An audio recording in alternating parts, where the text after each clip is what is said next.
Welcome back, everyone. So, as stated earlier, I'm joined today by Maria and Freya, and a big thank you to you both for coming in today to talk about your experience of work placements with us all. So, before getting into a discussion, I wondered if you both wanted to introduce yourself. So, Maria, tell us a bit about yourself. Hiya, well, I'm doing sixth form at the moment. I'm 17 years old, and I'm from Spain. Cool, and what about you, Freya? I am 16 years old. I am currently at college, and I'm from the UK. Okay, so Freya, I understand that you've just finished a placement, so how did you find that? It was absolutely amazing. So I was able to get in to do care, which I'm currently studying at college. And I was able to do many things that you wouldn't expect a 16-year-old to get to do. It was absolutely amazing. Yeah, I think it's really great that you had that opportunity. And I think that's the great thing about work experience, because you're able to find and work out what works for you and try and work out if your dream really is something that you want to do. Yeah, I was definitely able to confirm that is what I want to do. Well, that's great, and I'm really happy that you had a positive experience. So, Maria, how did you find finding a placement? Yeah, at first it was quite hard because I wanted to do veterinary work experience, and where I was, we couldn't find any, and I was going through all of the vet clinics in my area, and no one was actually doing work experience, and I thought that's what, really what I wanted to do. So at first it was quite frustrating. And then when I moved schools, it was a complete different process in this other school. And I ended up doing charity work in this charity shop, with handling books and things like that, making coffee and things like that. And although it wasn't what I had in mind, it was actually, really fulfilling to just have a week doing something. Yeah. Because I was quite young as well. Doing something that was more serious. I was expected to be there on time, and it was the first time ever that I had to work properly in a proper setting. And it was quite interesting. I had a lot of fun. Yeah. Yeah. Well, it sounds like a great opportunity, and I think that's something to stress, and I think you'll both agree, is that your work experience doesn't have to necessarily be relevant to what you have to do in the future to be able to learn something from it. Yeah, Would you agree? Definitely, yeah. I also did some volunteering during lockdown when things lifted up a little, just for the fun of it. And it was this Tolo thing. It was called Take One, Leave One, and it was for homeless people. We just got donations and gave them away, clothes and sanitary products and things like that. And I met so many people and learned so much about teamwork and and people as well. And I ended up realizing that what I actually wanted to do was psychology. So yeah, things like volunteering are really good for experience as well if you're struggling to get work experience. Yeah, I think that's, there's so many options out there, isn't there? There are. And it's just finding out what works for you. So, Freya, how did you find the experience of finding a work placement? So, I go to college in Hereford, which is quite away from where I live. And for them, they were all saying that placement, you can do it here, here, and here. And obviously, I'm an hour and a half away from there, so I couldn't do placement there. So for me, it was actually quite difficult because there's not many care or healthcare professions or businesses in the Forest of Dean. So I had to do a lot of digging to find it, which was quite difficult. But I was very fortunate that the care company took me on. Yeah, definitely. Yeah. So would you advise other young people who are looking for a work experience placement just to persevere, just keep looking? 100%, yeah. You need to ask people rather than, it's more word of mouth than online, for sure. Yeah, or through the schools. Yeah. Yeah. So, additionally, I guess, would you describe what you did? Obviously, I know you've already said, but would you describe it kind of as a positive experience, even though it wasn't necessarily work experience? Do you think it still helped you in the same way that work experience would have? It was amazing. Honestly, the work experience I eventually got was okay. Obviously, it wasn't what I wanted to do in the first place, because I was just, handling books and making coffee for the people in the shop. But I learned a lot, and with my volunteering after that, it was just amazing. I met so many people, and about people as well. I learned a lot about why people were in the situation that they were when they were coming at us, and taking donations and things like that. And it was just really interesting as well. And the people that I did it with, our team, it was all girls, and it was just all young girls, and it was just great. It sounds like a really kind of positive community. Yeah, I'm really glad I spent my time doing that. Yeah, definitely. So kind of what skills would you say that you learned that you could apply to future situations because you did that? So it was quite, I don't know how we managed to do this, but we had 5 bags of clothes and sanitary products, and none of us had a car, but we managed for 6 months to move all the clothes here and there and to all the locations, because we did it in Gloucester and in Cheltenham, and during the spring, and just we put a lot of effort into it, and we were really involved with it, and making leaflets and telling people and everything. And I think we persevered so much that we actually created something that was really, really beautiful, actually. And just it was great. It sounds it definitely. And obviously you made a difference with what you did too, of helping people and working in the care sector, and you'll go on to do that. So how do you feel like your work placement helped you to prepare for that in the future? It was very rewarding, but the things, I went in quite prepared with what I kind of expected to see, but when you get there, it's completely different. The people, they're so content with their lives, they're so happy with who they are, and for me, going in and seeing that kind of just made me feel comforted that what I was doing was making their life easier and a lot happier. And you feel like you're making a difference, but you can tell that you're making a difference too, because everything you're doing, you see helps. It's a physical reward as well, which was amazing. Yeah, well, it sounds amazing. I think kind of my last couple kind of times. So what would you say, I guess, to Maria and then to you, Freya, to other young people that are unsure about work experience or volunteering or kind of getting out there? Just go and do it. Yeah. Get your confidence there and just go and do it, because it's so worthwhile. Yeah. And if the thing you were planning to do doesn't work out, or you're finding it really hard, other options like volunteering can be so rewarding, and it can make a difference. Really can. Well, it sounds like you both did make a difference. So just on the cusp of making a difference and what you're doing when you're there, what advice would you give to other young people that are currently on a placement or about to be on a placement? I was absolutely terrified. But it is a really daunting thing to do. I remember when I did mine, you don't know what to expect. No, you really don't. And I think that just getting yourself through the first part, it then becomes so much clearer as to what you need to do and where you're going. And if you really love it, then there's no timing where you're not happy.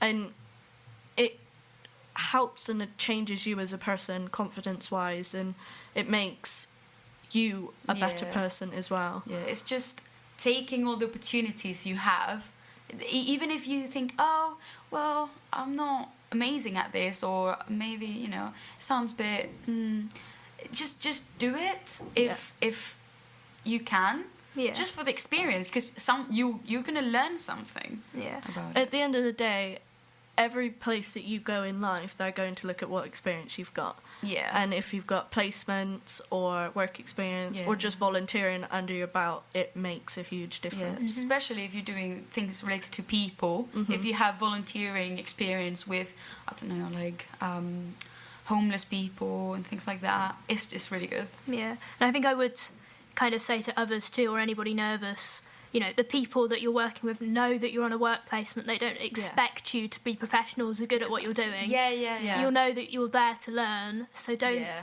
But sometimes they're more nervous to meet you than you are to go and do what you're supposed to do. So, Yeah, I remember being so scared and being just taking it too seriously, you know, and now I look back on it and it's like, well, it was just, you know, it was just experience. Yeah, well, exactly. And thank you to you both for speaking with me today. It was really, really lovely to hear from you. So after the next couple of tracks, we'll be hearing from Nicole Ince, a work experience coach at SGS College. So if you want to find out more about getting a placement and the options and opportunities available, make sure to stay tuned in.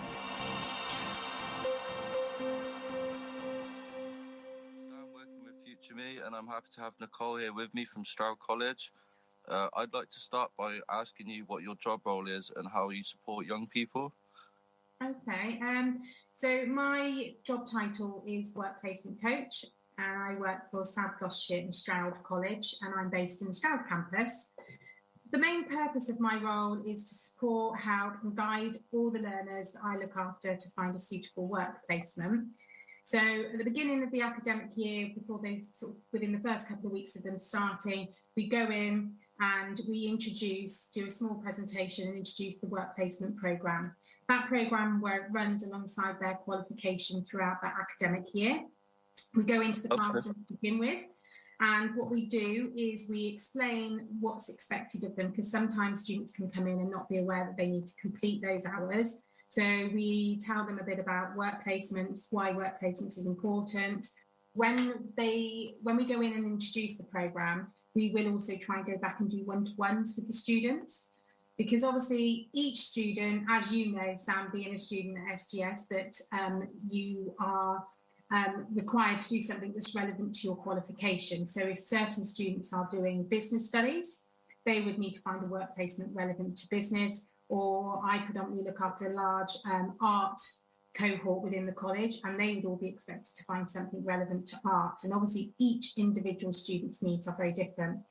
We do have a duty of care also to students, so we try to make sure you give us plenty of notice, because we do have to go out and do a health and safety assessment prior to them starting also. So then over and above that, I do try and go and visit the students. So wherever possible, I do go and visit them when they're on placement and observe them, see how they're interacting and just seeing how they're getting on their placement as well. So it's quite varied, actually. It's quite a lot. Yeah, that sounds good. So what can people do to secure a work placement that's actually relevant to a job that they might want in the future? Okay, I think the main thing I would always say and stress to students is to start early. Make sure preparation is key for this. So making sure that you prepare for your placement and just get an understanding of what you want to achieve from your placement. So think about the types of companies that you want to apply to, maybe think about the things that you perhaps like to do in the longer term, and then try to research those types of companies rather than just going, oh, I'll go here, there and everywhere. Try and make your search quite specific. But also, we always say try and speak with your tutors, because they might have contacts within certain fields or the fields that you're particularly interested in. So try and kind of, use the people around you wherever possible. So use me, use your tutors, speak with people that you live with and see if they have people that they might know as well. What I do find as well with students and young people at the moment is everything is done via phones, computers. So you might send an email or a message, and then because you don't hear back, you don't actually follow that up. And so I would always say, make sure you are following up anything that you've sent out. So if you've emailed an employer and you don't hear back within a few days, follow that up with a phone call. Better still, try and go in and see them. I always think you can sell yourself better face to face, but anything like that, just try and make sure that you're putting yourself out there and getting in front of people, really. Yeah, of course. Okay. As you know, some industries are harder to get placements in than others. If someone is struggling to get a week-long placement with a relevant employer, do you have any suggestions or alternative ways they could get on-the-job experience? It's a tricky one, and we do understand that some industries are particularly difficult to get into. We do get that. So what I try to say to students, if you've got an industry that you know is particularly difficult or you're not sure where to go, try to think slightly outside the box. This is what I always say to them. It might be that an art student might not be able to go and work with the actual artist that they're interested in which case, try to think slightly outside the box and think about, well, what could I do? Well, I could go and volunteer within an art centre or work on an exhibition or work at art events, that type of thing. Or like for a business student, you may be interested in accountancy, and accountancy firms might not be taking on students, but you could potentially work in a finance or accounts department within another type of company. So it's just trying to think outside the box, really. And just because you can't get the specific work placement that you're interested in doesn't mean you can't get a relevant placement.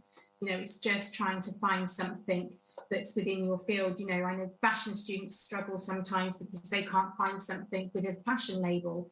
But, they could go and work at a tailor's or an alteration type company where they could be doing lots of alterations and upcycling garments. It's just they're not necessarily working for a fashion label, that sort of thing. Okay, that's really good. Yeah, fair play. So some young people might not take work experience seriously. What would you say to them to make them change their mind? Oh, that's a tough one, isn't it? We always get this, why do I need to do work experience? The whole point of work placements is to make you work ready for when you finish your qualification and when you're ready to leave education, and just giving you the skills and experiences to be able to go on to something different. So the more experience you gain, the more information you can put on your CV, the more attractive your CV would become to employers. And then ultimately, that's going to give you a higher percentage at getting a job at the end of it. Going on a work placement predominantly just builds on your employability skills. It's if you're up against somebody at the end of your course and you've both done the same qualifications, you've got similar part-time jobs, etc., but one of you's done 2 or 3 different work placements, doing lots of building on all your employability skills, your teamwork, your organisation skills, working to deadlines, all of those sorts of things, you are more likely to get that job over the other person. So it's just trying to build on your CV and your experience that will ultimately get you something at the end of it. So, it's just, I think if companies are looking at it, it also just, well, actually, look at it this way, I suppose. You could say that it's also experience for you to know what you do and don't want to do. You might go on a placement and you might think to yourself, yeah, I really, really enjoyed that. I'd love to work for that type of company in my future career plan. However, on the flip side, it might also do the opposite. It might make you think, no, I definitely can't work for this type of company. So, it's got its pros from your perspective too. It's you trying to assess what you want to do longer term, but also it's giving you that edge over other people. Okay, sure. Almost gives you like a wider view of what you might want to do. Yeah, absolutely. And but like I say, on the flip side, it might make you think, I definitely don't want to work in that industry or work for that type of business. It gives you a better understanding of working and what it's like to be in the workplace. Okay. Well, thank you for your time, Nicole. It's really appreciated. You're very welcome. I hope this interview has answered any questions any young people may have about work experience.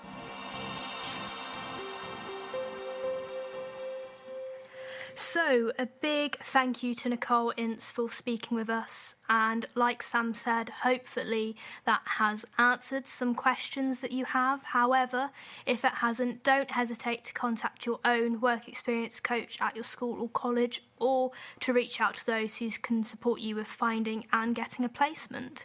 Now, on another but similar note, if you didn't know it already, this week is National Apprenticeship Week, and as such at Future Me, we wanted to reach out out to those involved with apprenticeships to find out a bit more about what an apprenticeship is and how to find one.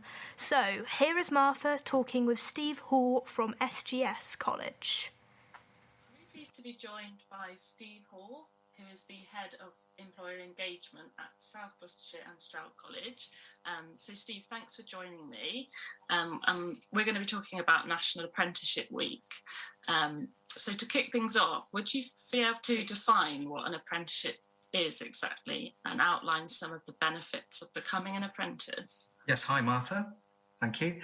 Yes, an apprenticeship really is where students learn on the job.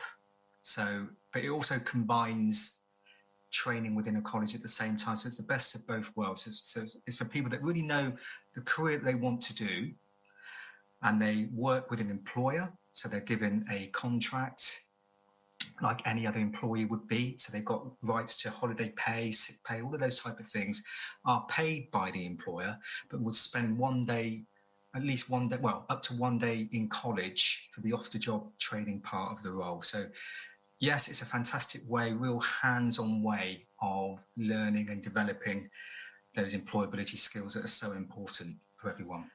So yes, one of the great benefits of an apprenticeship is whilst you're working, you're also studying for a recognised national qualification. Yes, you earn whilst you learn. That's the main thing. And you will be supported through your journey, obviously by the college, by the assessor, but most importantly, by the employer. So they would normally mentor you through the apprenticeship programme.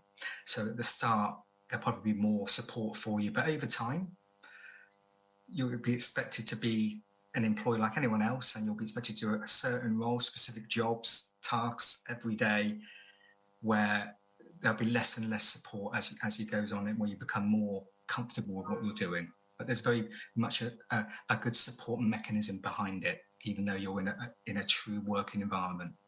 Yeah, no, I think apprenticeships are fantastic, and that step into employment, but you've just got that link with education that's familiar. So crucially, could you advise anyone listening where they could look for an apprenticeship that's current that they could apply for? Yes, you can. Most colleges, so we have lots of vacancies at the moment based with employers that you can apply via us as a college, but other colleges and training providers will offer the same service, so you can always check college websites for that. Mm-hmm. Then there's the government apprenticeship website, Find an Apprenticeship. So on there, that's where the national vacancies are all over England. So students will have to create an account to access all of those.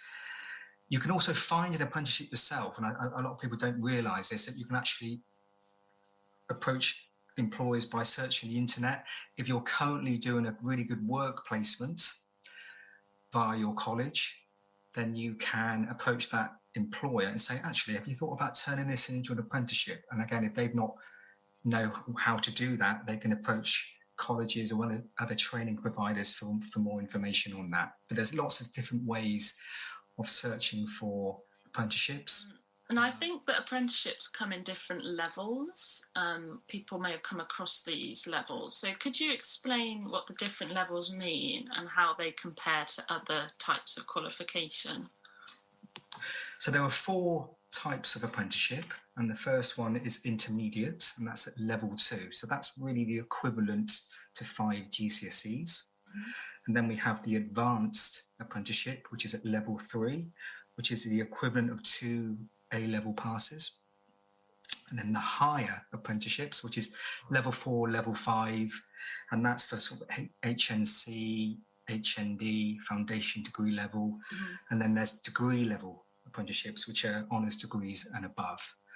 So I think there's been a misconception over the years that apprenticeships are for people that really didn't do that well at school.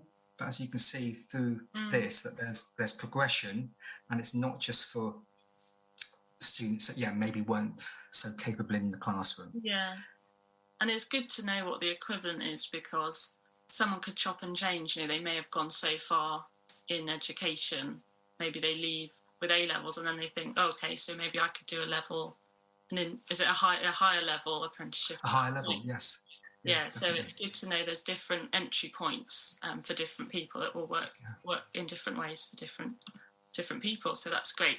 Stick around for the rest of our chat about National Apprenticeship Week after a short break. We are in National Apprenticeship Week right now, and the theme of National Apprenticeship Week for this year is Build the Future. I just wondered if you'd be happy to share it. What, in your opinion, are the growing employment sectors in the UK job market as it builds back for a future after the pandemic? And are there apprenticeships to be found in these growing sectors? Definitely. I think since the pandemic, a lot of people have been working from home. So people have had to improve their digital skills. And that is something that now a lot of employers are looking for. So there are lots of apprenticeships around digital, so IT, computing, media, digital marketing, software development. All these roles are fairly new roles, but these are only going to increase, I think, as time goes on. Obviously, the construction industry has been hit very hard by the pandemic, but obviously lots of projects that were put on hold are now ready to go full blast again. So the construction industry is looking and increasing their apprenticeship provision. And historically has always had good provision, but that is something that we're seeing a lot of people interested in doing. And also the health industry, there's lots of more people coming back to health, having seen how it's been advertised on the news, and people really want to make a difference. So I know health, they've been struggling because of people being off sick. So there's, again, more gaps in health where people can enter at apprenticeship level. Yeah, it's really good to hear that such broad industries offer apprenticeships. It's almost like you could hopefully find an apprenticeship in pretty much any sector, which I think is exactly as it should be. So that's really good to hear. So I just wanted to ask, really, if somebody listening is thinking, yeah, I would really like to apply for apprenticeship, would you be able to give a few top tips for them of how to make them best of searching for and applying for an apprenticeship? One is to ask any friends, family, relations that work within the industry and have a good chat with them. When you do your application, I do think you need to take this seriously. So it's like a proper job application on the Apprenticeship Service website. So please ensure you complete it as fully as you can with your qualifications. Always check for spelling and grammar mistakes, but also add details about anything that you've done outside of the study environment. So it might be that you've got a black belt at karate or that you volunteer for your local youth club. All these things tell employers that you've got more to you than just the theory side, and then you're more of a rounded, developed person. You've got interests, and you've tried to make a difference within the community. So just ensure that you complete that application as fully as you can, answer each question as fully as you can. And then thirdly, I would say make sure you research the companies that you're applying for, because there's always questions relating to that. So they want to see that you've got a real keen interest to work with that company. Yeah, I think that's really great advice, definitely. Yeah, they want to see why you've picked them rather than just sort of sending out to many at the same time. So that's really, really great to talk to you, Steve. Thank you for your time. I just wondered if you wanted to signpost to any resources that you know of, or if there was anything else you wanted to add. Yes, thank you, Martha. We've at SGS College, we've currently got over 30 live apprenticeship vacancies available with lots of different local, some national companies. So if people would like to know more and apply, please visit our website or email apprenticeships@sgscol.ac.uk. Thank you so much for your time. It's been lovely to catch up with you. Thank you. Thanks for having me. Thank you to Steve for speaking with us, and to just finish off with what Martha was saying, if an apprenticeship sounds like something you're interested in, let your school or college know, and you can also find what apprenticeships are available on gov.uk/apply-apprenticeships. That's gov.uk/apply-apprenticeships. So that is all for today's show. If Maria and Freya would like to say goodbye, if you guys have any final words, speak them now. Just say goodbye, really. Yeah. Yeah, goodbye, guys. Another and one of good those luck. awkward goodbyes. Yeah. They always are. So yeah, that's it for today. And as always, thank you to GFM for having us. Next up is UK Sounds, and have a wonderful evening, everybody.